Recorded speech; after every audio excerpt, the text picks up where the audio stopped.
अस्सलाम वालेकुम my dear students. उम्मीद है सब खैरियत से होंगे। तो बच्चों, हमने स्टार्ट किया हुआ था फार्मेसी टेक्नीशियन का सेकंड ईयर की बुक अपना फार्मास्यूटिक्स 3, जिसमें से था अपना हॉस्पिटल फार्मेसी का टॉपिक। ठीक है, चैप्टर 1।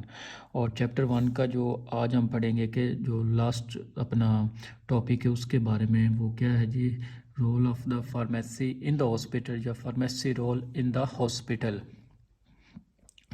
ये बच्चों वो सवाल है जो कि 2 से 3 बार ना फार्मेसी टेक्नीशियन के जो अपना एग्ज़ाम्स हैं एनटीएस के, उनके अंदर पूछा भी जा चुका है। और ये बहुत ही ना काफ़ी इंपॉर्टेंट क्वेश्चन है, तो इसलिए आपको ने इसके रिलेटेड जितनी भी इंफॉर्मेशन होनी चाहिए। तो सबसे पहले हम बच्चों बात करते हैं कि जो फार्मेसी है वो हॉस्पिटल के अंदर क्या क्या रोल प्ले अदा करती है। तो ये एक जनरल सा कंसेप्ट है, इसके लिए कोई ज़रूरी नहीं कि आप बुक कोई रट्टा लगा, आप अपने माइंड में जो जो काम आते हैं कि ये फार्मेसी के हो सकते हैं, तो वो आप अपनी वर्डिंग में भी लिख सकते हैं।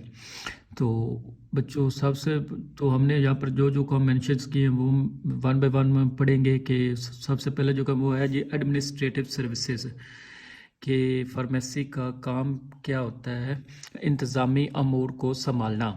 कि फार्मेसी सिर्फ ये नहीं है कि आप सिर्फ पेशेंट को मेडिसिन प्रोवाइड करेंगे, तो यही बस ठीक है, लेकिन ये नहीं है कि अब आप मेडिसिन कब तक प्रोवाइड करेंगे। तो आपने सबसे पहले बच्चों पॉलिसीज़ बनानी होती हैं कि आपने हॉस्पिटल कौन कौन सी मेडिसिन परचेज करनी होती है। फिर आपने ये भी देखना होता है कि वो मेडिसिन सही तरह से इस्तेमाल भी हो रही है या चोरी हो रही है या मिसयूज़ हो रही है। तो इसके लिए आपको बहुत सारी ना पॉलिसी बनानी होती है। तो that is called administrative services. इसको हमने किस तरह लिखा है कि जो एडमिनिस्ट्रेटिव सर्विसेज से मुराद है कि जी it develops policies within the hospital. ये वो सर्विसेज होते हैं जो हॉस्पिटल के अंदर पुलिसेस या रूल्स या रेगुलेशंस बनाती हैं। इसके अलावा फार्मेसी क्या काम करती है कि ये इन्वेंट्री कंट्रोल टेक्निक्स भी बताती है। तो से क्या मुराद है कि इन्वेंट्री से मुराद है मेडिसन का स्टॉक, कि मेडिसन का जो आपके पास हॉस्पिटल्स के अंदर मेडिसिन का जो स्टॉक होता है, तो कुछ साफ ज़ाहिर काफ़ी सारा स्टॉक होना है। तो सारे वार्ड्स में के अंदर काफ़ी सारी मेडिसिन चाहिए होती है। तो उन तमाम मेडिसिन को हम क्या कहते हैं जी, इन्वेंट्री। तो उस इन्वेंट्री को आपने कैसे कंट्रोल करना कि वो चोरी भी ना हो, वो ख़राब भी ना हो, और उसको ठीक तरह से पेशेंट तक पहुंचाया जा सके। उसके लिए जो पॉलिसीज़ बनाई जाती है ना बच्चों, वो कौन बनाता है जी, वो फार्मेसी बनाती है। तो इसके अलावा जी है जो हॉस्पिटल फार्मेसी है, ये कोऑर्डिनेट करती है विद फार्मेसी से एंड थेरेप्यूटिक कमेटी। फार्मेसी और थेरेप्यूटिक कमेटी क्या होती है बच्चों के, जो आपके हॉस्पिटल्स होते हैं उनकी एक ना बाकायदा कमेटी बनाई गई होती है, जिसमें एमएस होते हैं, डॉक्टर्स होते हैं, इसके साथ साथ फार्मासिस्ट होता है। तो वो ड्रग से रिलेटेड जो भी इंफॉर्मेशन होती है वो सारी की सारी उसके अंदर डिस्कस की जाती हैं। तो इस कमेटी को कोऑर्डिनेट करना, इस कमेटी को इन्फॉर्मेशन प्रोवाइड करना, ये भी किसका काम होता है, आपका फार्मेसी का काम होता है। तो सेकंड काम जो है बच्चों, वो आपके पास हॉस्पिटल फार्मेसी का वो है जी आउट पेशेंट सर्विसेज।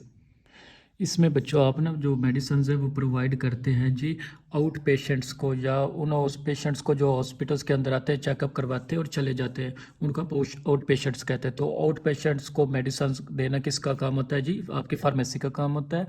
और बच्चों आपको पता है कि जो आउट पेशेंट की जो पर्ची, उसको हम क्या कहते हैं जी, प्रेस्क्रिप्शन कहते हैं। तो डॉक्टर आपको प्रेस्क्रिप्शन लिख कर देता है, वो फार्मेसी पे या हॉस्पिटल की फार्मेसी पे दवाइयाँ लेने जाते हैं। तो जो दवाइयाँ आपको दी जाती है वो बदले में प्रेस्क्रिप्शन अपने पास रख लेते हैं, ताकि हमारे पास रिकॉर्ड मौजूद हो कि हमने कितनी पेशेंट्स को मेडिसिन दी हैं। उससे ये होता है बच्चों के जो मेडिसिन हैं या हमारी इन्वेंट्री वो कंट्रोल में रहती है, और हमें ना इससे आइडिया हो जाता है कि हमने नेक्स्ट टाइम कितनी मेडिसिन की ज़रूरत है, और हमारी मेडिसिन सही तरह जगह पर इस्तेमाल हो रही हैं और उनका मिस यूज़ नहीं किया जा रहा। इसके अलावा आप इसमें सेम ही लाइन्स तकरीबन लिखेंगे कि ड्रग को अपना ना इन्वेस्टिगेट किया जाता है। उस देन है जी हमारे पास इन पेशेंट सर्विसेज। ये आपने बहुत बार पढ़ा है कि इन पेशेंट वो पेशेंट्स होते हैं जो हॉस्पिटल्स के अंदर एडमिट होते हैं, वार्ड्स के अंदर एडमिट होते हैं, चाहे वो 1 दिन के लिए एडमिट है या फिर 1 महीने के लिए एडमिट है, इनको आप इन पेशेंट कहते हैं। तो इन पेशेंट की जो प्रोफाइल होती है जिसमें मेडिसिन का रिकॉर्ड है, उसको आप कहते हैं जी मेडिकेशन प्रोफाइल।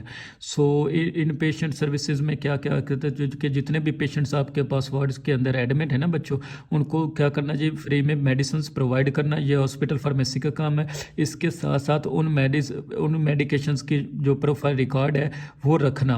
ठीक है कि जब मैं पेशेंट ठीक होकर चला जाता तो उसकी जो प्रोफाइल होती है जिस पर डॉक्टर सारी मेडिसिन रखी होती है उनको उसका प्रोफाइल का रिकॉर्ड रखना भी आपकी जिम्मेदारी होती है, ताकि नेक्स्ट टाइम आपको पता हो कि हमारे पास एक मंथ के अंदर कितने पेशेंट्स आए हैं और उन पे कितनी मेडिसिन खर्चा हुआ है या हमारे पास कितने स्टॉक की ज़रूरत होती है। तो इसके साथ साथ जो आप हॉस्पिटल फार्मेसी में बच्चों जो इन्वेस्टिगेट करते यूज़ ऑफ ड्रग, वो ये देख रही होती है कि आपके कितनी दवाइयों को ऊपर पेशेंट के ऊपर इस्तेमाल करवा रहे हैं। तो ये था कि इन पेशेंट और आउट पेशेंट में डिफरेंस भी था। अब इन पेशेंट का क्या होता है जी, profile record, medication profile record होता है, जबकि आउट पेशेंट्स के क्या होता है जी, प्रेस्क्रिप्शन होती है। तो ये काफ़ी डिफरेंस है मेन, ये भी आपने बच्चों याद रखना है। तो नेक्स्ट है जी हमारे पास बच्चों ड्रग इन्फॉर्मेशन।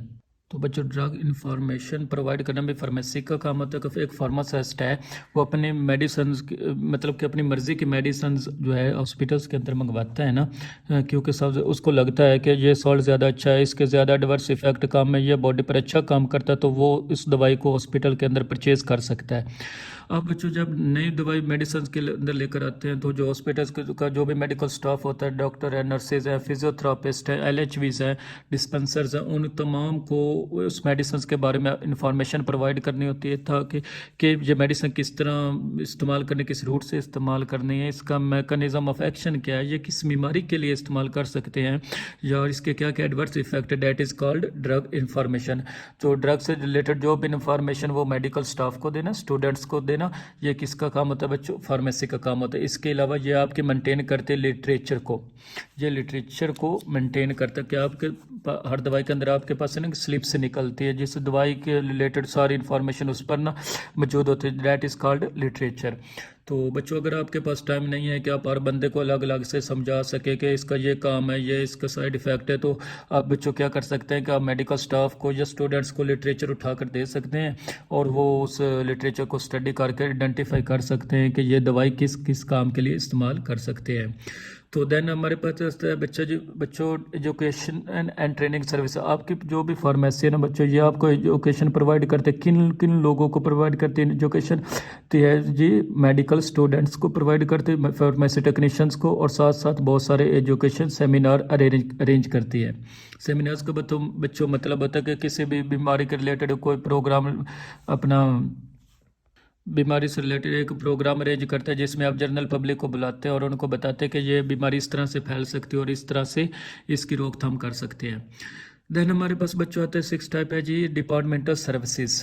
ये बड़ी आसान सी टाइप है जी, यानी कि हॉस्पिटल क्या जो है हॉस्पिटल फार्मेसी वो क्या काम करती है। तो जितने भी डिपार्टमेंट है या वार्ड्स आपके पास हॉस्पिटल में, उन तमाम वार्ड्स को या उन तमाम डिपार्टमेंट को मेडिसिन सप्लाई करना किसका काम होता है जी फार्मेसी का काम होता है। तो ये प्रोवाइड करते drug delivery in all the department of the hospital, चाहे वो इंजेक्शन हैं, टैबलेट्स हैं, कैप्सूल हैं, चाहे जो भी मेडिसिन है वो प्रोवाइड करते। तो जो सेकेंड लास्ट है वो है जी परचेजिंग एंड इन्वेंट्री सर्विसेज।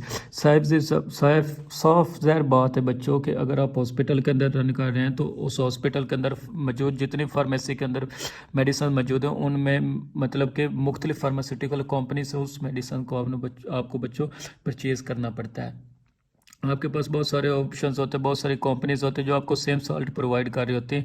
तो बच्चों हमने ये देखना होता है कि हम कौन सी कंपनी कम प्राइस में अच्छी क्वालिटी की मेडिसिन प्रोवाइड कर सकते हैं। तो फिर एज ए फार्मासिस्ट हम उससे डील करते हैं कि अपने बजट के अंदर रहते हुए हॉस्पिटल के लिए एक अच्छी क्वालिटी के मेडिसिन परचेज करते हैं, डेट इज़ कॉल्ड परचेजिंग। और इन्वेंट्री सर्विसेज से बच्चों क्या मुराद है कि जब आपने उस ड्रग को मंगवा लिया, उस बल्क में उसको स्टोर करना, उसका टेम्परेचर को मेनटेन करना, उसको एक्सपायर होने से बचाना, उसको मुख्तलिफ किस्म के इन्वायरमेंट से बचाना भी आप ही का काम होता है। देन आती है जी बच्चों लास्ट पर मैन्युफैक्चरिंग एंड पैकेजिंग सर्विसेज। ये काम जो है ना बच्चों, ये बहुत ही ज़्यादा मतलब कि स्पेशलाइज्ड जो हॉस्पिटल्स होते हैं जो फॉरेन कंट्रीज़ हैं वहाँ पर होता है, ठीक है ना। आम हॉस्पिटल्स के अंदर ये बच्चों काम नहीं होता, क्योंकि जो बड़े बड़े हॉस्पिटल्स हैं जैसे आगा खान हो गया अपने, जहाँ पर MPhil के स्टूडेंट्स हों या PhD के स्टूडेंट्स हों या इस तरह के रिसर्च वगैरह कर रहे हो, तो नए मतलब के इन्वेंट कर रहे हो कोई ना कोई नई मेडिसिन, तो वहाँ पर जो मेडिसिन होते हैं उनको मैन्युफैक्चर भी किया जा रहा होता है और उनको पेशेंट्स पर इस्तेमाल भी किया जा रहा होता है। तो ये फैसिलिटीज़ जो है ना जो हॉस्पिटल्स के अंदर मौजूद होती है, लेकिन सब के अंदर मौजूद नहीं होती। तो हॉस्पिटल्स के अंदर फार्मेसी के अंदर जो फार्मासिस्ट होते हैं वो आपके लिए नए मेडिसिन को मैन्युफैक्चर भी कर सकते हैं अगर किसी को कम डोज चाहिए तो, बट वो अवेलेबल मतलब कि 500 mg में है और उस पेशेंट को 250 mg में चाहिए, तो फार्मासिस्ट क्या करेंगे कि वो उसको 250 mg में तैयार कर दे देंगे और साथ में उसकी पैकेजिंग भी कर देंगे। तो और साथ में क्या करते हैं जी, लेबल भी कर देते हैं। तो आपने डॉक्टरों मैन्युफैक्चर करना है पेशेंट की ज़रूरत according to the need of the patient, और उसको आपको लेबल भी करना है। एंड देन आपने क्या करना है जी, एक अलग कंटेनर के अंदर उसको पैकेज भी करना है, पेशेंट को प्रोवाइड भी करना है, ताकि पेशेंट को एग्जैक्ट डोज जो है जिसकी उसे ज़रूरत है वो उसको दी जा सके। तो बच्चों यहाँ पर जो आपका चैप्टर 1 है हॉस्पिटल फार्मेसी से वो हो गया कंप्लीट। तो नेक्स्ट इंशाल्लाह हम पढ़ेंगे, तब तक के लिए इजाज़त दीजिए, अल्लाह हाफिज़।